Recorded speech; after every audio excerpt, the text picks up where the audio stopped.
como regalaba la jardín, no solo fue un hombre que luchó por preservar el pensamiento de su abuelo León Trotsky, también fue un amigo de muchos de los que hoy nos damos cita aquí. Un hombre firme, agradable, con un buen sentido del humor y humilde. En muchas ocasiones le ofreció a dar visitas guiadas a todos los visitantes que se lo requirieran. Animó a los jóvenes y trabajadores que leyeran las obras de su abuelo. Dio entrevistas a organizaciones tanto nacionales como internacionales, a grandes cadenas de información, y en todas las ocasiones ponía por delante la pasión que sentía al hablar de su abuelo, al explicar las falsificaciones del estalinismo, a preservar la verdad histórica, una de las figuras más calumniadas del siglo XX. Don Esteban no tuvo una vida tranquila. Su niñez fue marcada por la brutal represión que el estalinismo ejerció contra su familia, la cual culminó con el cobarde asesinato en este lugar, como todos recordamos, el 20 de agosto de 1940. Los siguientes años de formación profesional lo llevaron al camino de la ciencia, donde ejerció como químico, formó una familia y tuvo una vida estable. Esto no le apartó de lo que serían las tareas de su vida, la preservación del legado político de León Trotsky. Con aplomo y tenacidad fundó este sitio, la Casa Museo León Trotsky, el 20 de agosto de 1990, la cual se convirtió en una trinchera desde la cual don Esteban respondió a todas las andonadas de mentiras por los opositores de su abuelo. Esteban Volkov lidiaba con problemas chicos y grandes con la cotidianidad del museo, desde buscar financiamiento para que pudieran abrir sus puertas todos los días, hasta responder a provocaciones políticas de enemigos. Él fue la guía, la fuerza y la alegría de este lugar. Ahora que nos ha dejado, todos nosotros tenemos una gran responsabilidad, principalmente los que conocimos a don Esteban y los que estamos comprometidos con las ideas de Trotsky. No podemos dejar perder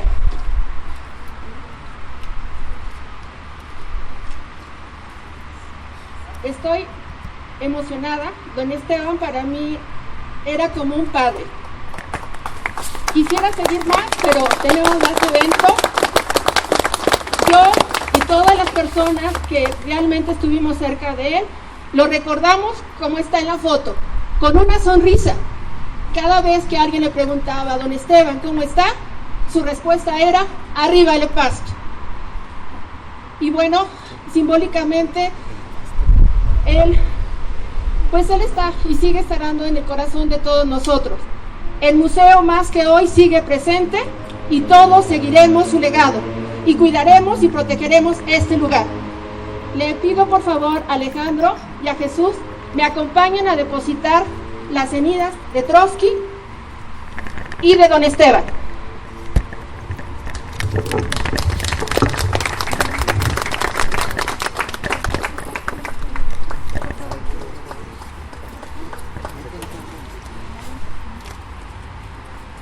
Perdón,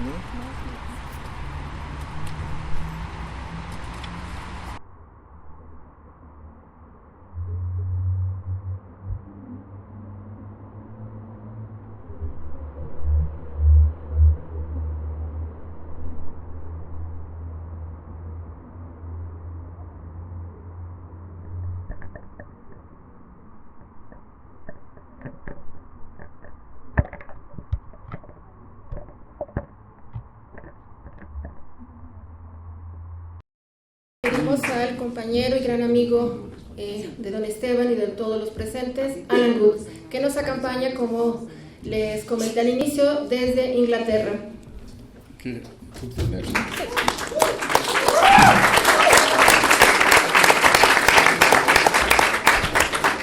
¿Hablas de pie o sentado? ¿Cómo gustas? Bueno, ya soy yo. Bueno, ¿qué puedo decir? Hay momentos en la vida de una persona que son inolvidables. Son momentos de alguna manera que cambia tu vida. Así fue la primera vez cuando yo me encontré personalmente, había hablado por teléfono varias veces, pero en fin, con Esteban Volkov aquí en México.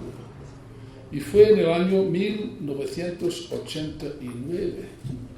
Yo, la verdad, no sabía qué esperar de Volkov. Y me llegó una sorpresa. Un hombre sencillo, obviamente muy inteligente, vivaz, lleno de vida, un hombre entrañable, lleno de chispa, siempre dispuesto a reírse, a sacar una broma. Así fue Esteban Volkov, siempre hasta el último momento. Además, una persona que amaba la vida en todos sus aspectos. Nada de esa imagen falsa de un revolucionario seco, severo y tal, ¿no? Como la visión normal de un sectario que los hay, lamentablemente unos cuantos, ¿no? Que parece que acaban de beber medio litro de vinagre, ¿no? Parece que, yo no sé si nacen con esa expresión tan horrible o si practican delante del espejo por la mañana, no lo sé. Nunca lo sabré. Pues nada de eso. Esteban Volkov no era así. Y todos los que tuviste el honor de conocerle, se va a recordar, así como decía Gabriel, sonriendo. Sí, pero. Sí, pero. Yo me llamo la atención. Yo sí noté una cosa al conocerle un poco más. Tenía ojos azules, muy hermosos, típicos de un ruso, ojos azules. Y yo veía en estos ojos algo interesante. Yo vi un dolor, un sufrimiento muy interno, muy oculto, que nunca se sabe de la superficie. Lo vi. Y al conocerle más, me fue posible de ver el porqué de esto. Me dijo una vez lo siguiente, mira, claro, yo me acuerdo perfectamente, tenía en ese momento, en 89, alrededor de 60 y algo años tenía. Y no parecía un viejo, ¿no? Y me decía, mira, yo soy la persona que más ha sobrevivido en toda mi familia. Esas palabras tienen peso. Y claro, la política se ve muy fácil. O sea, si fuese una colección de consignas o frases vacías, verborreas. Bueno, la política, para realmente comprender el marxismo, necesitamos un poco de imaginación. Yo os invito conmigo hoy aquí que intentáis a imaginar el destino de este hombre, que vaya por delante. Yo hablo por mí. Yo no creo, para empezar, no creo en utopías. Yo no soy utópico, soy marxista. Socialismo no utópico, socialismo científico. Utopía es algo que no existe. Es un sueño, algo que no se puede alcanzar. Se puede intentar. No. Para mí el socialismo, el comunismo no es una utopía, un sueño, nada por el estilo.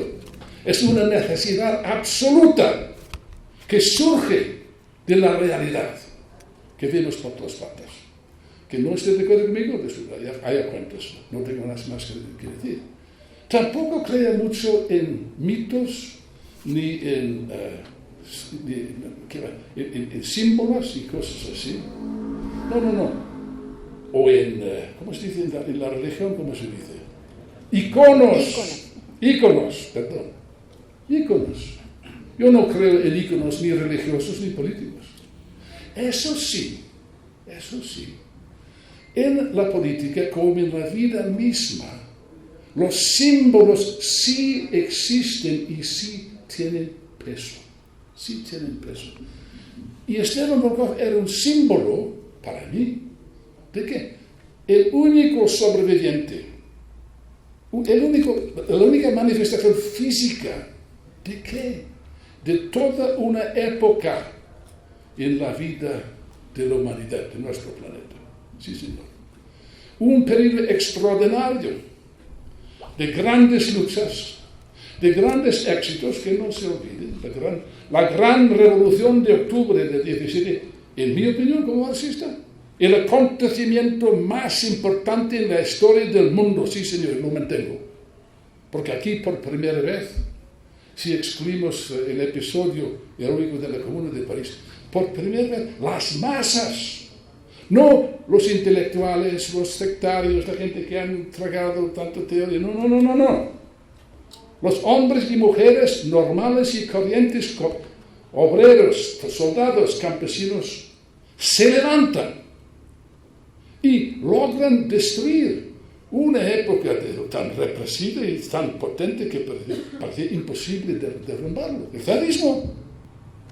Hay que pensarlo.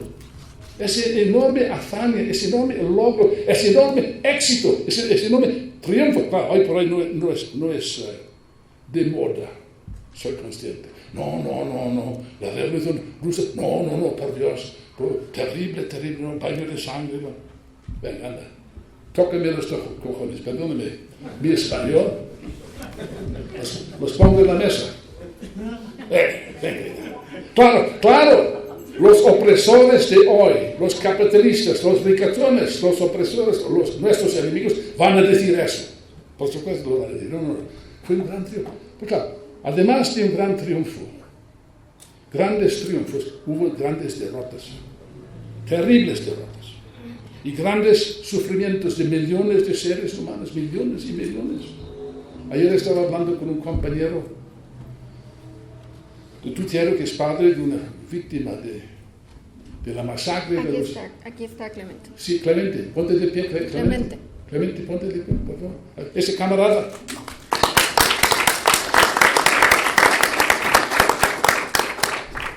Pero como Clemente, con su tragedia personal tan tremenda, hay millones en este mundo. Siempre ha habido millones de esclavos que sufren, que mueren, torturados. Claro. Y los sufrimientos de estas derrotas, sobre todo la gran derrota de la contrarrevolución en Rusia. No voy a entrar, eso no es un debate político, no voy a entrar aquí, no vengo para eso. En otro momento, con placer, no hay tiempo.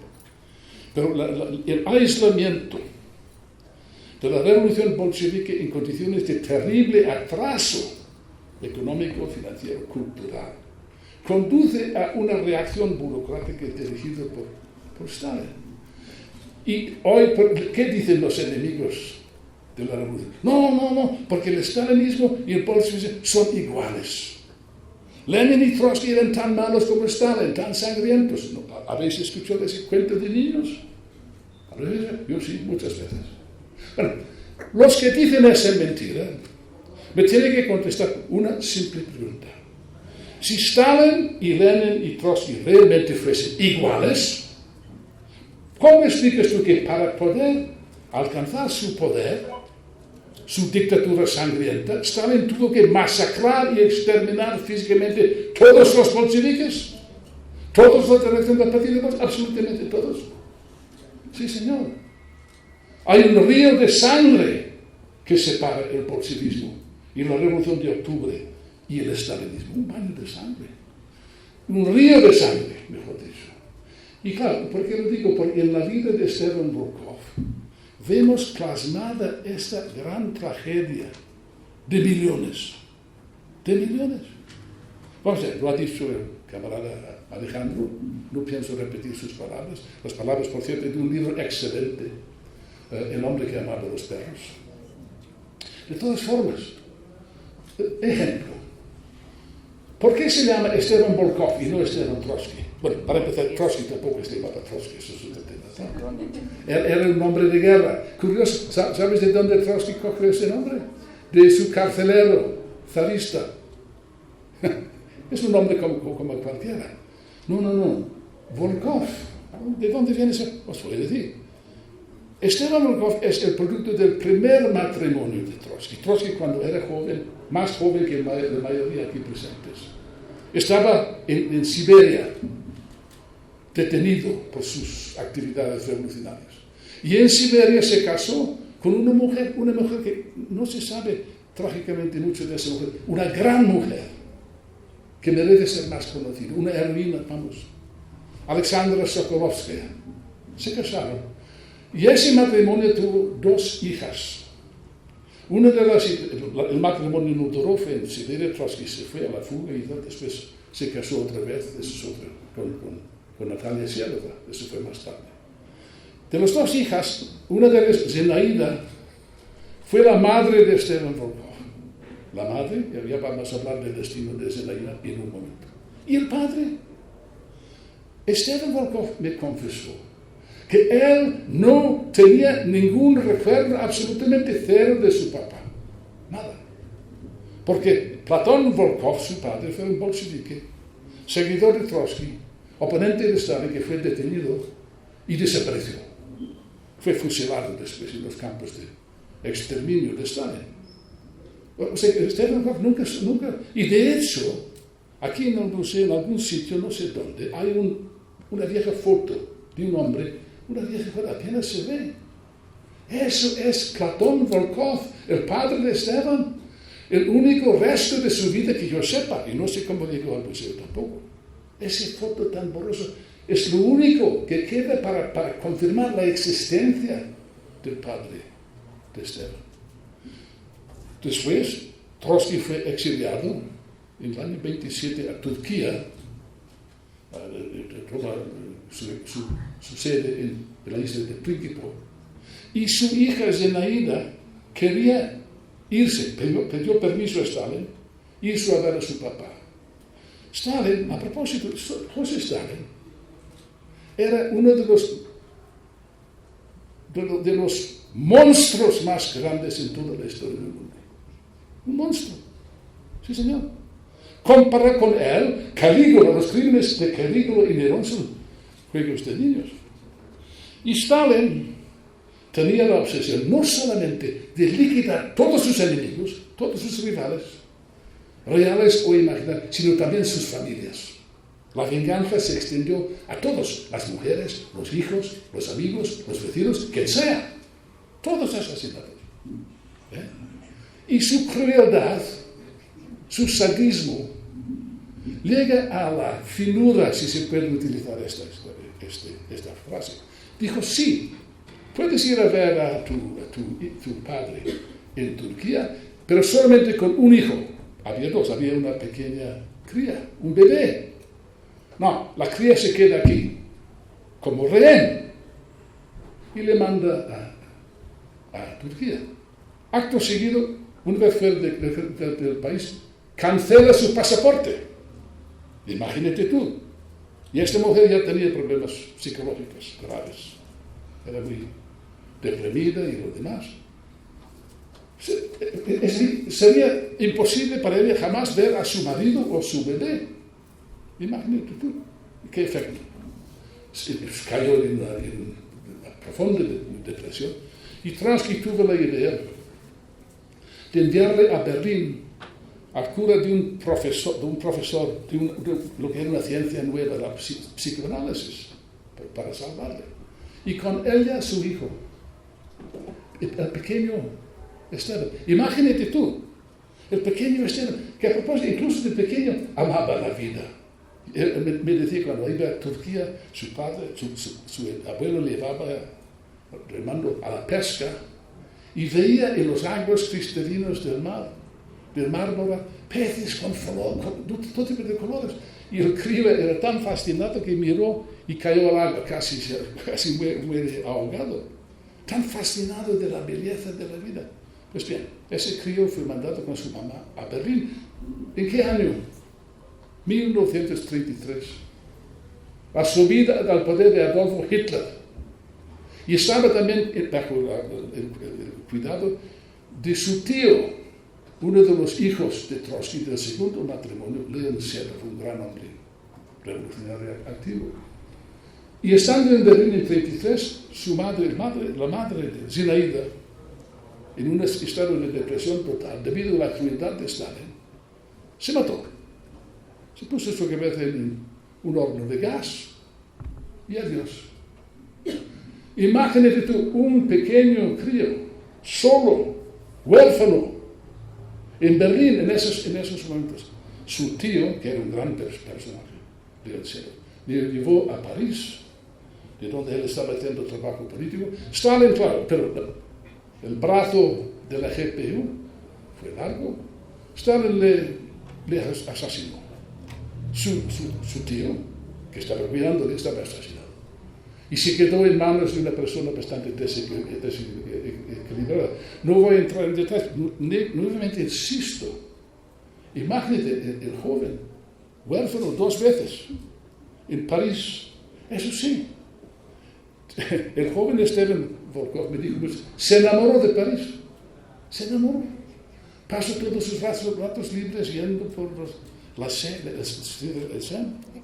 mirando las fotos. Una persona que, lo digo porque es aquí el auténtico persona, que amaba la vida, que estaba tan entrañable. Y después, otro incidente penoso, la guerra, la mujer, si quieres, de Esteban, de Lynn Sherlock, no quiso dejarle salir a México a ver a Trotsky.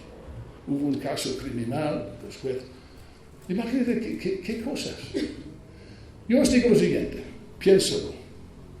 Solo una 10ª parte de lo que acabo de deciros sería más que suficiente a destruir psicológicamente a cualquier persona, cualquier crío. No destruyó a Esteban Volkov.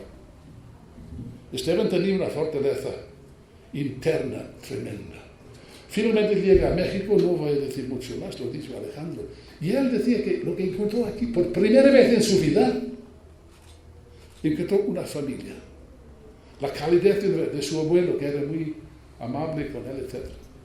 Un tipo de paraíso, por primera vez que podía respirar el pobre crío. Duró poco tiempo. Meses después, en el año 40, 2 ataques, como ha dicho Alejandro. El primero ataque directo con bombas y tal, siqueiros. Él quedó herido. Sí, querían matarle a él también, querían matar al crío también, con bombas y fracasaron. Pero después viene el segundo ataque, no con bombas, no, indirectamente, con un agente infiltrado en el hogar de Trotsky. Es mercader. No voy a decir los acontecimientos de este día, del 20 de agosto. Lo conocéis de sobra si no podéis educarlos aquí. Porque esos acontecimientos no son ficción, pasaron aquí. Y podéis ver claramente con vuestros ojos lo que pasó. Esteban Volkov era el último testigo vivo de esos acontecimientos. No voy a decir los detalles. Simplemente lo ha dicho él muchas veces. Podéis ver grabaciones. Únicamente lo sabe Gabriela, ¿no? Cada vez cuando él describía estos acontecimientos, y lo hizo centenares, miles de veces, lo decía, se veía que él vivía esos acontecimientos. Lo vivía. El asesinato de su querido abuelo. Y entonces es algo, y voy acortando, se puede decir mucho más. Lo que quiero insistir es que todas esas tragedias a una persona normal le destruyen, a una persona fuerte le inspira coraje para seguir luchando, precisamente debido a las tragedias y las pérdidas y los sufrimientos. Y así fue con Esteban Volkov. Y él luchó, toda su vida, este hombre luchó. Él podía haber sido un profesional,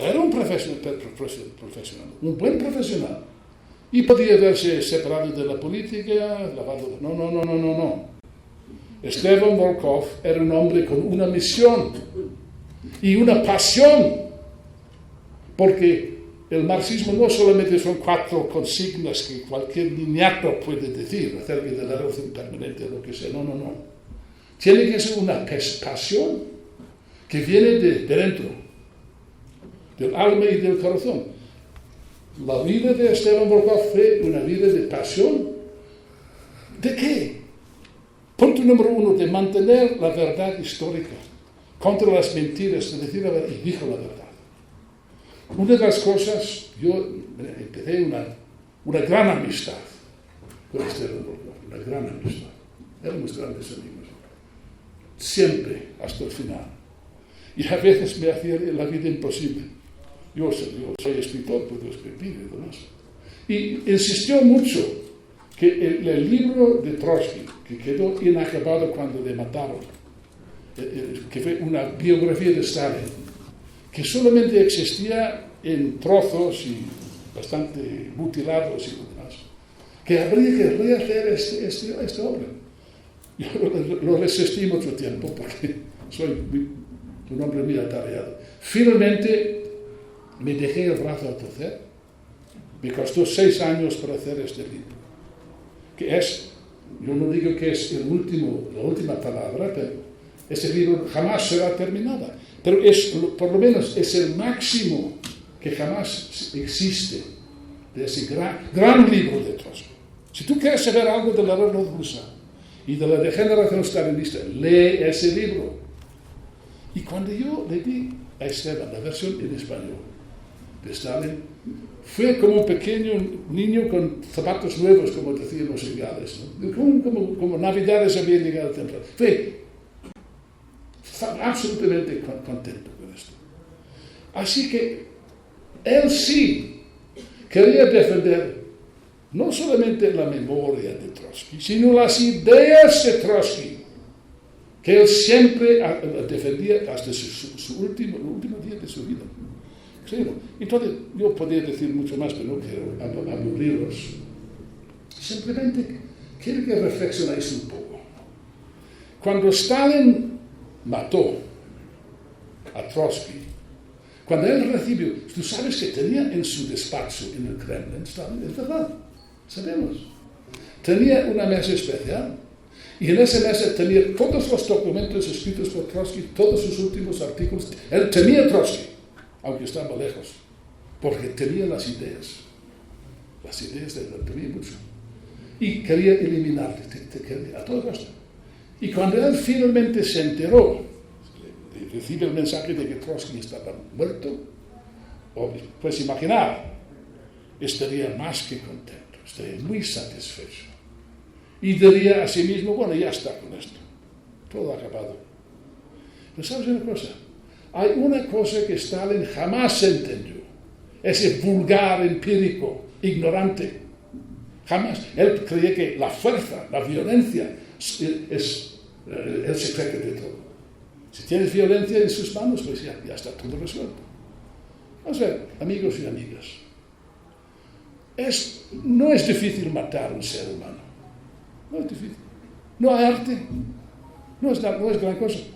Somos seres muy débiles. Cualquier cosa nos acaba con nosotros. Una vara, un cuchillo, un piolet. Cualquier cosa. Sí, es muy fácil matar a un hombre, a una mujer. Pero. Lo que no se puede matar nunca es una idea cuyo tiempo ha llegado. Eso no se puede hacer. Y las ideas del marxismo, las ideas de Trotsky, de Lenin, de la Revolución, siguen vigentes hoy. Entonces, esto, yo qué sé, es un momento para mí, como Gabriela también, agridulce. Por cierto, repito lo que ha dicho Alejandro. Este museo sí es un símbolo importante. Gracias al trabajo incansable de don Estefan, así lo llevábamos a sus amigos y tal, pero sobre todo de Gabriela. Gracias, si este museo existe, créeme, es debido a una persona. Esa persona está a mi lado, Gabriela. Y Gabriela ha seguido ese trabajo. Y en ese sentido, la gran labor de Esteban, por favor, sigue, no termina con su muerte. No termina. Y eso es lo que quería deciros, finalmente. Vamos a ver. Para mí es un momento agridulce. Para mí la muerte de este hombre, para vosotros es una pena, claro, qué lástima. Para mí, para Gabriela, es una tragedia. Deja un hueco en nuestras vidas que nunca se puede llenar. Nunca. Y el mundo entero está más pobre con la ausencia de Esteban Volkov. Pero realmente está ausente. Realmente está en esas cenizas que acabamos de enterrar. Yo os digo que no. Esteban Volkov, queridos amigos y amigas, Esteban Volkov no está muerto. Esteban Volkov está aquí presente con nosotros en esta sala. Hoy está vivo en nuestros pensamientos, en nuestra mente, en nuestro corazón y en nuestra alma. Esteban Volkov vive y vivirá siempre, siempre cuando hay gente como nosotros, dispuestos a qué. No solamente defender la verdad histórica, no estamos, me gusta la historia, escribo libros de historia, pero no, me interesa más la actualidad y el futuro de la humanidad. Eso es lo que está en juego hoy por hoy. Y por esa gran causa, nada de utopía. No, por Dios, dejamos esas tonterías de hablar de utopías y sueños. Deja eso para yo qué sé. No. Esa gran causa, esa gran idea, esa gran necesidad histórica, depende si vamos a lograrlo o no, solamente de una cosa, de nuestro trabajo colectivo, de nuestro empeño colectivo. Y aquí mismo yo me declaro, en nombre de todos ustedes, en nombre de la organización que yo defiendo, la CMI, la Corriente Marxista Internacional, pero da igual. Todos vosotros aquí, cada uno, tenéis un deber histórico de llevar a cabo esta lucha, esta gran lucha histórica. La única lucha que merece la pena de dar la vida en este siglo. La gran causa sagrada de la emancipación de la clase trabajadora en México, en las Américas y en el mundo entero. Camaradas, al despedir esta asamblea, vamos a cantar la internación, pero vamos a cantarlo bien, como galeses, ¿eh? Vamos a levantar el techo.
Questa